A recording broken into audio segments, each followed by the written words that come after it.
안녕하십니까? 또 행복한 안식일 우리에게 주어졌습니다. 우리 하나님이 주시는 그 많은 복을 누리는 그런 귀한 안식일 되기를 간절히 바라봅니다. 저는 창세기 24장 50절에서 67절의 말씀을 가지고 이 시간 은혜를 나누기를 원합니다. 제가 본문의 말씀 읽도록 하겠습니다. 리브가가 당신 앞에 있으니 데리고 가서 여호와의 명령대로 그를 당신의 주인의 아들 아내가 되게 하라.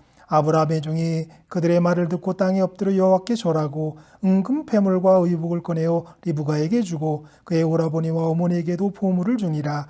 이에 그들 곧 종과 동행자들이 먹고 마시고 유숙하고 아침에 일어나서 그가 이르되 나를 보내어 내 주인에게로 돌아가게 하소서. 리브가의 오라버니와 그의 어머니가 이르되 이 아이로 하여금 며칠 또는 열흘을 우리와 함께 머물게 하라. 그 후에 그가 갈 것이니라. 그 사람이 그들에게 이르되 나를 만류하지 마소서. 여호와께서 내게 형통한 길을 주셨으니 나를 보내어 내 주인에게로 돌아가게 하소서. 그들이 이르되 우리가 소녀를 불러 그에게 물으리라 하고 리브가를 불러 그에게 이르되 내가 이 사람과 함께 가려느냐? 그가 대답하되 가겠나이다. 그들이 그 누이 리브가와 그의 유모와 아브라함의 종과 그 동행자를 보내며 리브가에게 축복하며 이르되 우리 누이여 너는 천만인의 어머니가 될지어다. 내 씨로 그 원수의 성문을 얻게 할지어다. 리브가가 일어나 여자 종들과 함께 낙타를 타고 그 사람을 따라가니 그 종이 리브가를 데리고 가니라. 그때에 이삭이 브엘라헤로에서 왔으니 그가 네게브 지역에 거주하였음이라. 이삭이 저물 때에 나가 묵상하다가 눈을 들어 보매 낙타들이 오는지라. 리브가가 눈을 들어 이삭을 바라보고 낙타에 내려 종에게 말하되 들에서 배회하다가 우리에게로 마주오는 자가 누구냐? 종이 이르되 이는 내 주인이나이다. 리브가가 노울을 가지고 자기 얼굴을 가리더라. 종이 그 행한 일을 다 이삭에게 아뢰매 이삭이 리브가를 인도하여 그의 어머니 사라의 장막으로 드리고 그를 맞이하여 아내로 삼고 사랑하였으니 이삭이 그의 어머니를 장례한 후에 위로를 얻었더라. 아멘.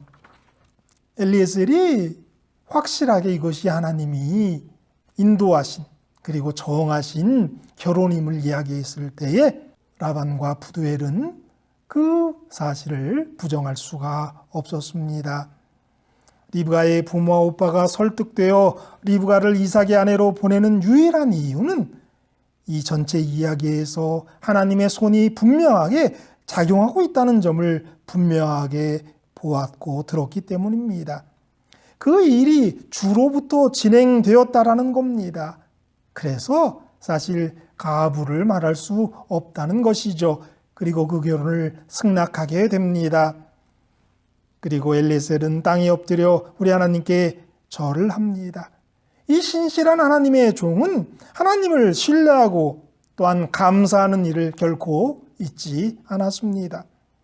라반과 부두엘 또 리브가의 어머니에게 감사하지 않았습니다. 오직 하나님께만 감사합니다. 라반과 부두엘의 대답에서 그 이유를 찾을 수 있습니다. 이 일이 여호와께로 말미암았기 때문입니다. 그래서 그 이후에 엘리에셀은 은금 배물과 의복을 꺼내어 리브가와 그의 가족들에게 선물로 줍니다. 결혼에 대한 결정이 끝나자 종과 일행은 이제 그 이후에나 식사를 합니다. 그리고 그 다음날 아침 일찍 엘리에셀은 아마 떠날 채비를 다 한 후에 리브가를 데리고 떠나게 해달라고 요청했을 것입니다. 그의 태도는 단호하고 강경했습니다. 지난 저녁에 이런 마음을 비추었다면 큰 문제가 있었을 것입니다. 참 지혜로운 모습입니다. 그는 하나님께서 이렇게 순탄한 길을 주셨는데 주저하지 말고 자신의 사명을 완수해야 된다라고 생각했습니다. 이것은 정말 중요한 문제입니다. 인간이 언제나 지체하게 되면 사단이 틈을 탈 수가 있습니다. 하나님이 인도하신 그런 길에도 말입니다. 가족들은 이야기하죠. 며칠 또는 열흘. 70인역은 며칠 말하자면 열흘로 해석합니다. 열흘 정도를 달라는 것이죠. 만일 아브라함의 종이 리브가의 가족들의 만류를 받아들여 그곳에서 열흘 동안 대접을 받으며 쉬었고 잔치에 참여했다면 어떻게 되었을까요? 아마 열흘 후에는 다른 이야기가 나왔을 것입니다. 신부값은 이미 받았기에 이제 지연시킬 핑계들을 만들어내는 건 그렇게 어렵지 않았을 것입니다. 신랑을 한번 봐야 보내줄 수 있다라고 때를 쓸 수도 있습니다. 후일에 야곱은 예상치 못하게 이 라반의 집에서 20년을 머무르게 되는 것을 보게 됩니다. 창세기 31장 41절인데요. 내가 외삼촌의 집에 있는 이 20년 동안 외삼촌의 두 딸을 위하여 14년, 외삼촌의 양떼를 위하여 6년을 외삼촌에게 봉사하였거니와 외삼촌께서 내 품삯을 10번이나 바꾸셨으며, 라반은 정말 이렇게 지체하고 또 여러 가지 문제를 만들어내는 그런 장본인이죠. 엘리에셀이 참으로 올바른 선택을 한 것이고 그의 이러한 결단이 이러한 문제를 만들어내지 않은 것을 우리는 보게 됩니다. 야훼께서 형통한 길을 주셨으니까 우리는 가야 된다라고 이야기하면서 하나님의 섭리를 거슬려 행동하는 것이라고 이렇게 강력하게 어필을 합니다. 지체하게 되면 그것은 하나님의 뜻을 반대하는 것이라고요. 그래서 할 수 없이 그들은 소녀를 불러서 그에게 묻게 됩니다. 리브가를 불러 그에게 이르되 내가 이 사람과 함께 가려느냐? 그가 대답하되 가겠나이다. 이 가겠나이다라고 하는 이 말이 아마 이 모든 이야기에서 가장 클라이막스를 거라고 생각합니다. 가겠다는 리브가의 결단 앞에 그들은 축복하며 보낼 수밖에 없었습니다. 이 가족은 리브가에게 두 가지를 축복합니다. 하나는 많은 후손에 대한 기도고 또 하나는 후손들이 적들을 이기고 승리하며 번성하도록 하는 기도입니다. 그것이 축복이었죠.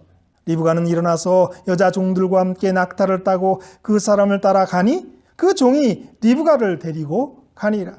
61절 말씀인데요.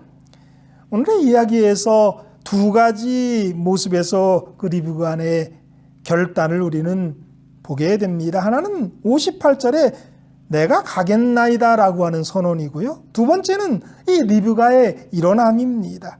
그리고 낙타를 탑니다. 몇 가지는 준비했겠죠. 그러나 그는 일어나서 낙타를 타고 갑니다. 이왕 순종할 것이라면 미루지 않기로 그는 결단하는 것입니다. 아브라함과 마찬가지로 본토 친척 아비집을 떠나기로 결단했습니다. 남자도 아닌 여자의 몸으로 절대 쉽지 않은 그런 결단을 내린 것입니다. 누구나 다 자신을 향한 하나님의 뜻을 전해 들을 수 있습니다. 그렇지만 누구나 다 받아들이지 않습니다. 받아들인 사람 가운데에서도 누구나 다 결단하지 않습니다. 많은 희생과 포기가 뒤따른다면 그 상황에서는 더욱 그렇습니다. 결단한 사람 가운데 또한 누구나 다 행동으로 옮기는 것도 아닙니다. 지극히 일부의 사람들만이 자신을 향한 하나님의 뜻을 받아들이고 결단하고 그리고 행동으로 옮기는 것이죠. 리브가는 근데 이러한 일을 이루어내는 거예요. 하나님의 뜻을 전해 듣고 받아들이고 결단하고 그것을 실행에 옮긴 것입니다. 이러한 리브가의 모습이 믿음의 조상의 아내가 되게 했던 것입니다. 그들은 이제 긴 여행을 했을 것입니다. 그때 이삭이 부엘로 헤로이에서 왔다라고 62절은 말합니다. 왜 성경은 이삭이 부엘라 헤로이에서 왔다는 것을 밝히고 있을까요? 창세기 16장 13절에서 14절에 보면 이런 말씀이 있죠. 아갈이 자기에게 이르신 여호와의 이름을 나를 살피시는 하나님이라 했으니 이는 내가 어떻게 여기서 나를 살피시는 하나님을 배웠고함이라. 이러므로 그 샘을 부에라 헤로이라 불렀으며 그것은 가데스와 베레스 사이에 있더라. 리브가는 우물에서 하나님의 섭리적인 선택을 받았습니다. 이삭은 살피시는 하나님의 우물이라고 하는 그것을 떠나서 리브가를 만나게 됩니다. 같은 우물에서 눈이 맞은 것은 아닙니다. 그러나 그들은 그 우물에서 시작을 하죠. 이 우물이라는 것은 하나님의 공급하심을 계속적으로 공급하심을 보여주는 가장 좋은 예입니다. 그러한 하나님의 공급하심을 보여주는 장소에서 그들은 그들의 인연의 시작이 이루어지는 것을 보게 됩니다. 이삭이 저물 때에 들에 나가 묵상하다가 눈을 들어보매 낙타들이 오는지라. 묵상했다라고 하는 말은 기도했다라고 하는 말로도 번역되고 있습니다. 아브라함의 종이 떠난 후 이삭은 이 일을 위해서 계속 기도했을 것입니다. 하나님께서 이 중요한 문제를 선하게 인도하여 주시고 정말 하나님의 뜻에 맞는 배필을 보내주시라고 기도했을 것입니다. 그런데 마침내 들에서 묵상하던 이삭은 자신의 아내가 될 사람이 오고 있는 것을 보게 되었습니다. 그러나 하나님께서 모든 일을 선하게 인도해 주신 것을 알았습니다. 이 상황과 시점에 하나님의 섭리적 손길이 있음을 우리는 또다시 부인할 수 없습니다. 부조와 선지자 173페이지에 이런 말씀이 있어요. 아브라함은 브엘사바에 거하였고 이웃 지역에서 양떼를 돌보고 있던 이삭은 아버지의 장막으로 돌아와서 하란으로부터 심부름꾼이 돌아오기를 기다렸다. 여기 당시 아브라함과 다른 곳에 있었고요. 이삭은 엘리에셀이 돌아오기를 기다리고 있었다라는 거죠. 아마 이삭의 종들은 신부를 데리고 올 무리들이 조금 후에나 돌아올 것이라고 여겨서 이삭이 좀 성급하고 대개 기다린다라고 생각했을 것 같아요. 사실 대강 엘리에셀이 올 날짜를 우리가 이렇게 짚어볼 수가 있어요. 거리상 한 달 정도의 길입니다. 거기서 신부를 구하는 최소한의 5일의 기간, 그리고 리브가의 가족이 열흘 정도를 같이 있기를 원했다라는 것을 적용하면 적어도 보름은 거기서 보내야 되는 거죠. 그 다음에 또 한 달 길을 와야 되는 거예요. 그러면 한 2달 반 정도에 이제 엘리에셀이 오는 것이 당연한 계산입니다. 그런데 엘리에셀이 도착한 다음 날 출발하니까 거의 2달 만에 온 것인데 하나님의 인도하심으로 이삭은 일찍이 그 준비를 할 수 있었던 것이죠. 64절에 보면 낙타에서 리브가가 내리는 장면이 나옵니다. 예, 리브가는 출발할 때 낙타에 탑니다. 그리고 이삭을 보고 낙타에서 내립니다. 물론 하루에도 몇 번을 탔다 내렸다 했을 것입니다. 그들이 하룻밤 쉬기 위해서 또 먹기 위해서도 내렸을 거예요. 그런데 성경은 낙타를 타고 내리는 한 번의 이야기만 기록하고 있습니다. 이 내리는 부분은 남편 될 사람에게 자신의 존경심을 나타내기 위한 것으로 이해됩니다. 65절에 보면 이야기를 듣고 리브가는 얼굴 가리개를 합니다. 그녀가 신부라는 것을 상징적으로 알린 것입니다. 다른 여종들이 있었을 거니까요. 이스라엘 여인들은 보통 때에는 얼굴을 가리지 않습니다. 그러나 결혼식에서는 신부의 얼굴을 가리는 것이 관례였습니다. 그래서 자기가 신부임을 그렇게 표현한 것이죠. 그리고 종이 그 행한 일을 다 이삭에게 아뢰고요. 그리고 이삭은 어머니를 장례한 후에 위로를 얻었다라고 해서 오늘의 말씀이 마칩니다. 하나님의 뜻에 따라 결혼한 이 두 사람은 가장 아름답고 복된 부부의 모습을 우리에게 보여줍니다. 그렇게 많은 사람들이 성경에 등장하는 가장 이상적인 부부로서 이삭과 리브가를 꼽습니다. 이삭과 리브가가 가장 이상적인 부부로서 사람들의 마음속에 자리 잡게 된 것은 그들이 만난 과정이 굉장히 극적이라는 데에 있기도 하지만 더 다른 중요한 부분은 철저하게 하나님의 뜻에 따라서 준비된 부부였다는 것입니다. 사실 성경에 등장하는 한 인물의 결혼 과정을 이렇게 상세히 기록한 것은 이것밖에 없습니다. 또 하나 든다면 룻의 이야기일 것입니다. 리브가는 하나님의 뜻에 따라 신부를 찾으러 온 엘리에셀의 말을 듣자 이삭이 바로 나를 위한 하나님이 정해주신 남편이라는 것을 확신할 수 있었고 그랬기 때문에 그는 지체하지 않았던 것입니다. 이삭도 기도로 준비하고 있었습니다. 그리고 무작정 좋아한 것이 아니라 종이 그 행한 일을 다 들었을 때에 확신했을 것입니다. 나를 위해서 하나님이 준비한 짝이 리브가임을. 부조와 선지자 173페이지에 보면 이런 말씀이 있어요. 그 여자는 이루어진 일을 통해 하나님께서 자신을 이삭의 아내가 되도록 선택하셨다는 사실을 믿고 가겠나이다라고 말하였다. 믿음의 선택이죠. 믿음으로 그 길을 떠날 수 있었고 확신할 수 있었다라는 것을 여기 말하고 있습니다. 리브가는 이삭과의 결혼을 위해 가족을 떠나 이방 땅으로 가기로 단호히 결정함으로 아브라함의 하나님에 대한 그녀의 믿음을 증명해 낸 겁니다. 하나님께서 준비하신 짝에 대한 믿음, 하나님의 섭리에 대한 믿음, 그러한 믿음이 리브가에 있었고 그것이 그녀로 확신하게 하여서 결단 내리게 하였고 그리고 그 먼 길을 떠나서 이삭과 결혼하게 했던 것입니다. 기대하고 기도했기에 확신할 수 있었던 결혼이죠. 기대하고 있었고 기도가 있었고 확신이 있었습니다. 그래서 결국에는 사랑이 넘쳤다라는 거예요. 그를 맞이하여 아내로 삼고 사랑하였으니 우리의 모든 결혼을 해야 될 사람들이 또 우리의 모든 자녀와 손주들이 배우자 선택이 오늘의 이야기처럼 해피엔딩으로 이루어졌으면 좋겠습니다. 그러나 우리는 더 나아가서 우리의 영적 결혼이 예수 그리스도의 남편됨과 정결한 처녀로서의 우리의 믿음이 이와 같이 되기를 원합니다. 예수님께 사랑을 받는 아내가 되었으면 합니다. 오늘 설교의 제목이 뭐냐면 확신이 가져온 사랑입니다. 왜 예수님과 같이 연합하고 동행하지 못하는지 우리는 한번 생각해 봐야 돼요. 그분이 우리의 남편이신데 우리의 주인이신데 왜 우리는 그분과 깊게 연합하지 못하고 동행하지 못하고 사랑이 깊어지지 못할까요? 확신이 없기 때문입니다.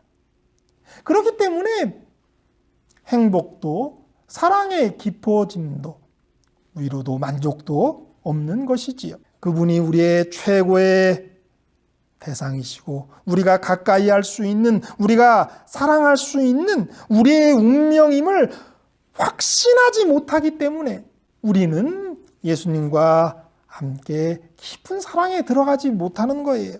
그 이유는 확신이 없기 때문에 그런 거예요. 우리 예수님이 우리의 남편이시고 그분이 우리의 주인이시고 우리의 최고의 반려자임을 우리와 끝까지 영원토록 동행할 우리의 남편이심을 확신하지 못하기 때문에 사랑이 깊어지지 않는단 말이에요.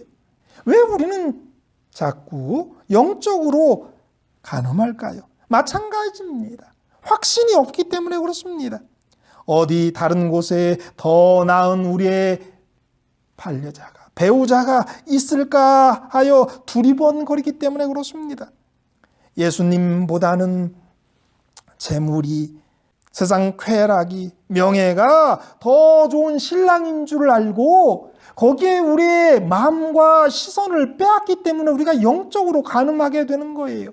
그분이 우리의 최고의 배우자임을, 우리의 남편이심을, 우리의 주인이심을 우리가 확신할 때에 그런 일은 일어나지 않아요.